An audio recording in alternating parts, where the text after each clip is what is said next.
This conference will now be recorded. Okay, so now just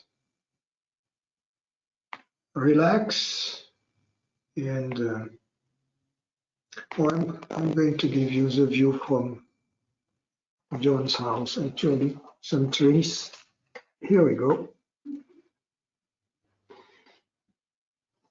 Just, no, it doesn't work for the mic. No. So,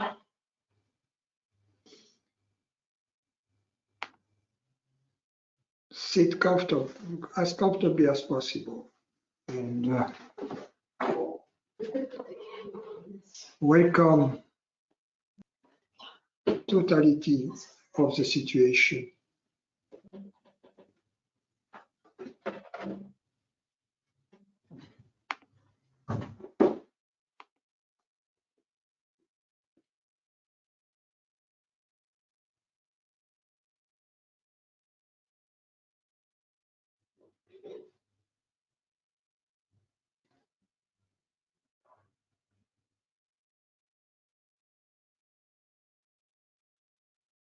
Just the fact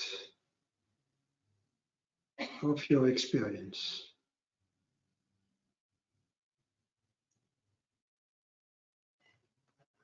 No interpretation, nothing that is uncertain. When you hear a sound, this hearing is absolutely certain. When you have an experience of feeling, this feeling, whatever it is certain, absolutely certain at that moment. The interpretation, what is the cause for it, etc., that's a different matter altogether. So the meditation is the reduction of your experience to that which is absolutely certain.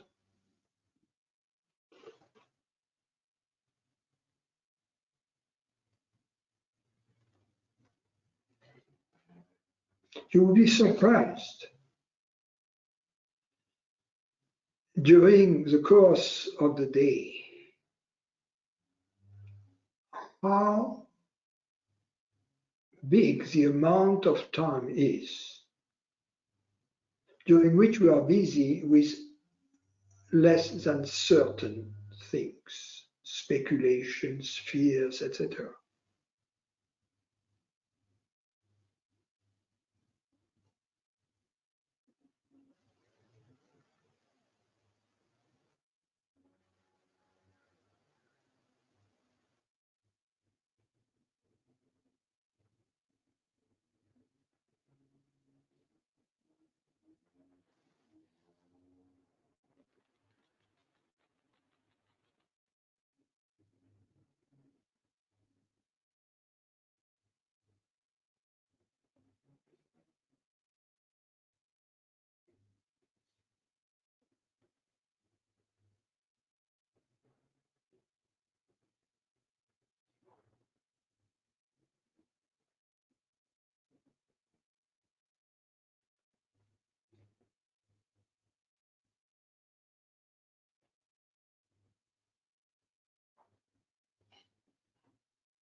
I want to be a little more precise about the nature of this experiment.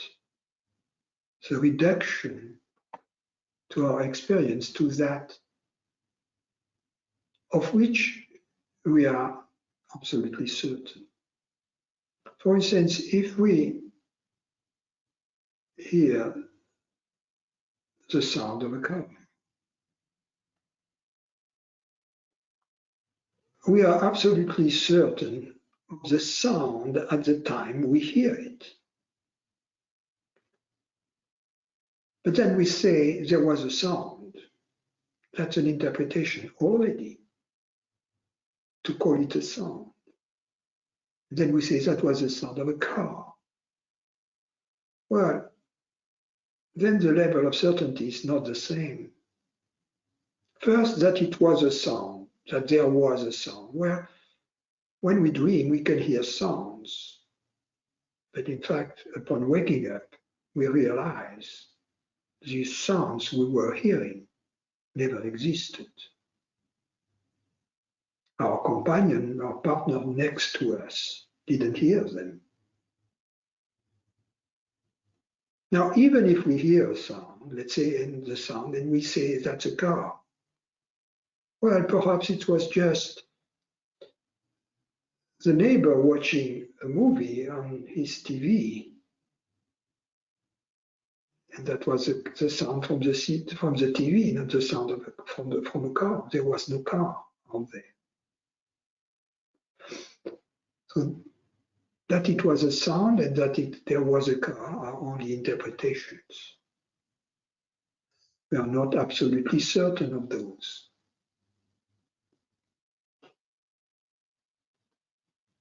Now, the pure facts are whatever is immediately experienced, not the name we give or the interpretation we give to the experience.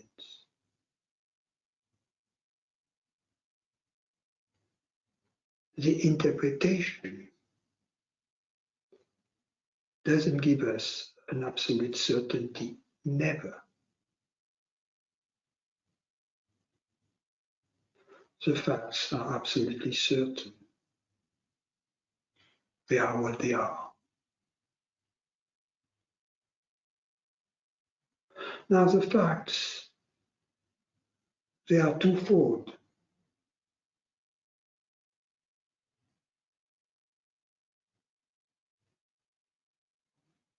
One is the perceptions. And number two, our awareness. Our awareness is a fact of a different order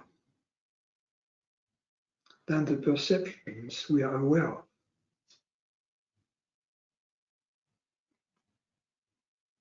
Our awareness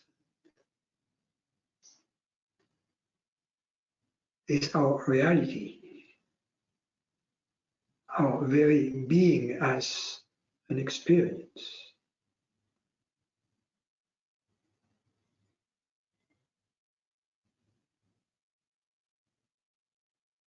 Our being as an experience is not dependent upon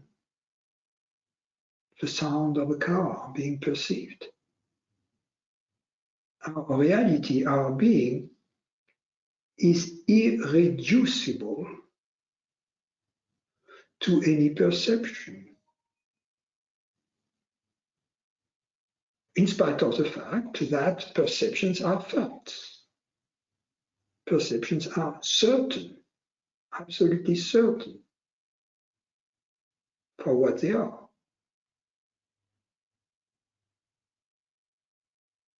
But they come and go.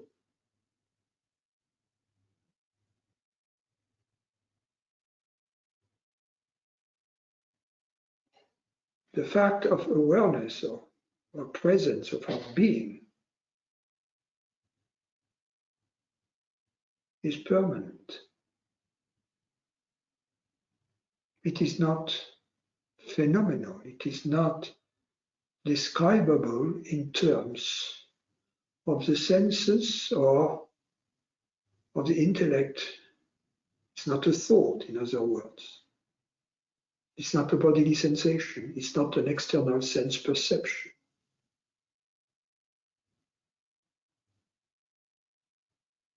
It is the invisible reality which is hearing these words right this moment.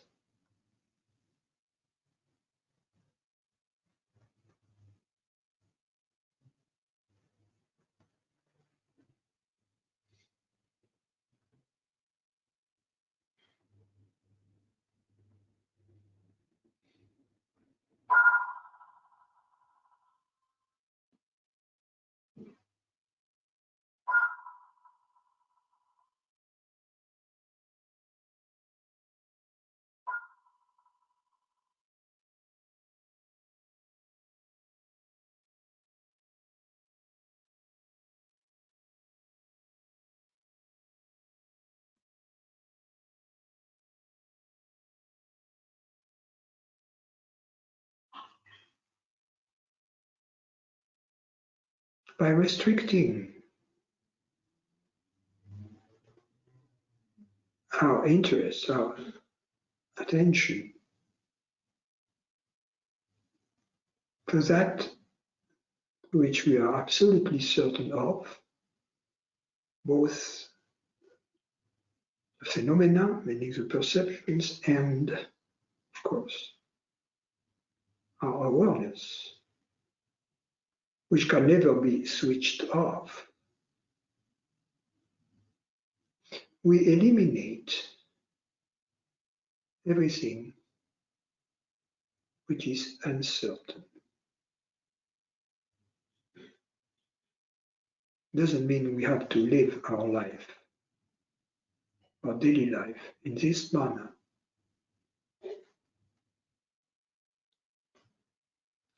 But ignorance is less than certain.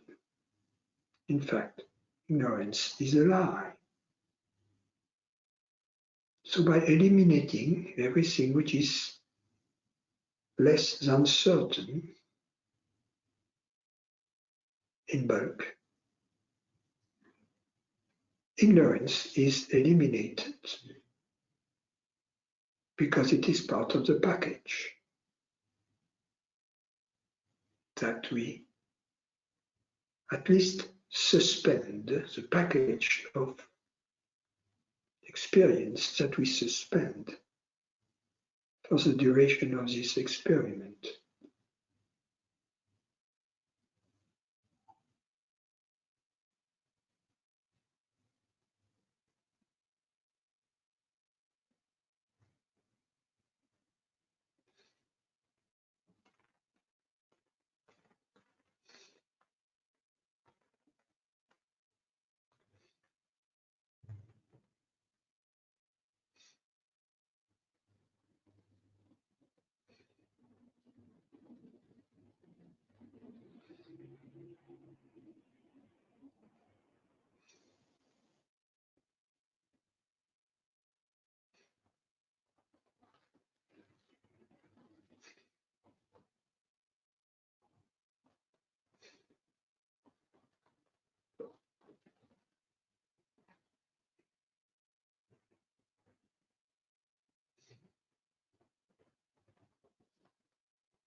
Now, if we deal only with, or if we accept only certainties, facts, life becomes quite boring.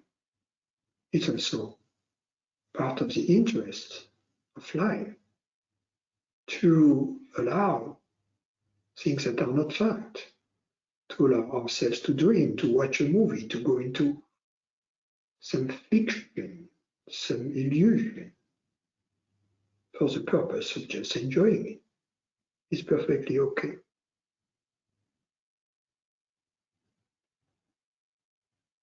So now that we have restricted this experiment to the facts, we can open up the gate a little wider. Because as long as we restrict it to the fact, it may get boring. It was just the way to get started, to keep ignorance out of the gate, so to speak.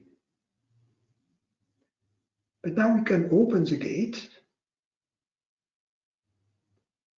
and allow ourselves to deal with less than certain speculations, interpretations, etc.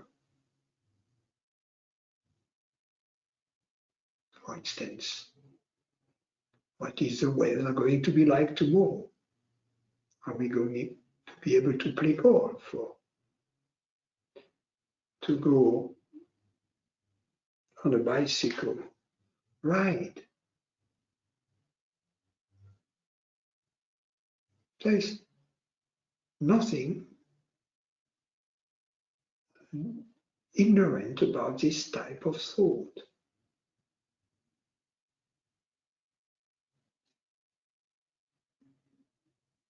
And by allowing them in, we recover our openness, our freedom. We remove the residual restrictions that we were superimposing on our experience.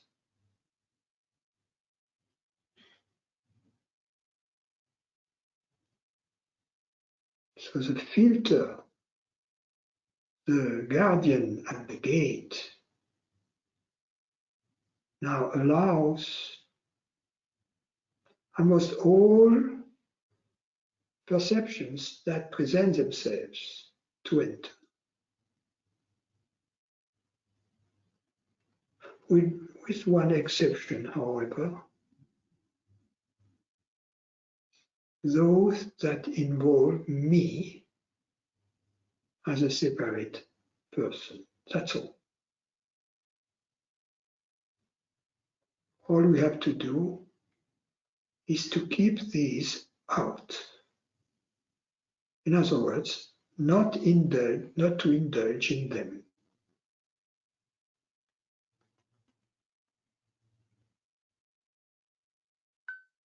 Everything else is okay. Thinking is okay. Projecting into the past or the future is okay. But without the belief to be a separate human being.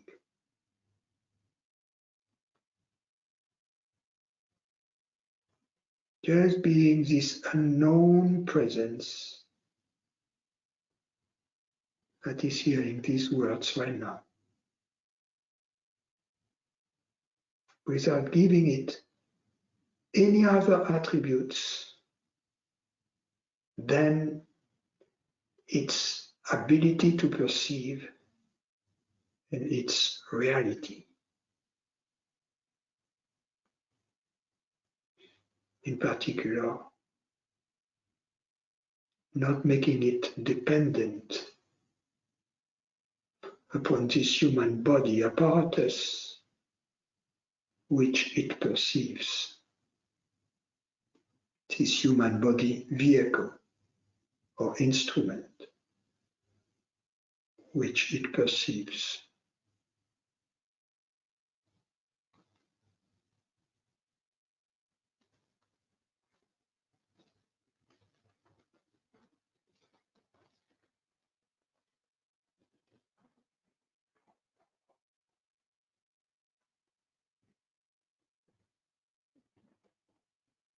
So open the gates.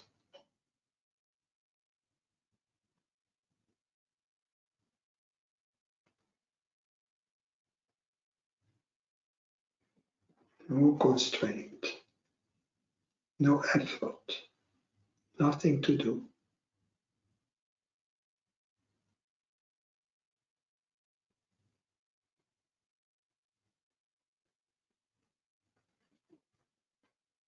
Feel this freedom to think or not to think.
And if and whenever the pronoun me or I appear, simply make sure what or to whom it is referring. Is it referring to human body mind or to the awareness that perceives it and everything else? That's all. Just be clear about what you mean at that moment when you think I or me.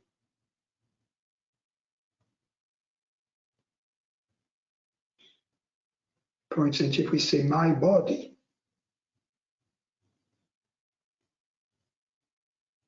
what we mean as the I who claims this body to be his or hers. Is it the body itself? Is it the mind? Or is it this presence, reality,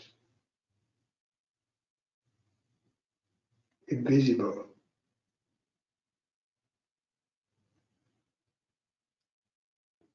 with no borders assigned to it, no qualities other than its reality and its ability to perceive?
So thank you all. Thank you, Francis. Thank you. Thank you, Merci. Francis, and thank you,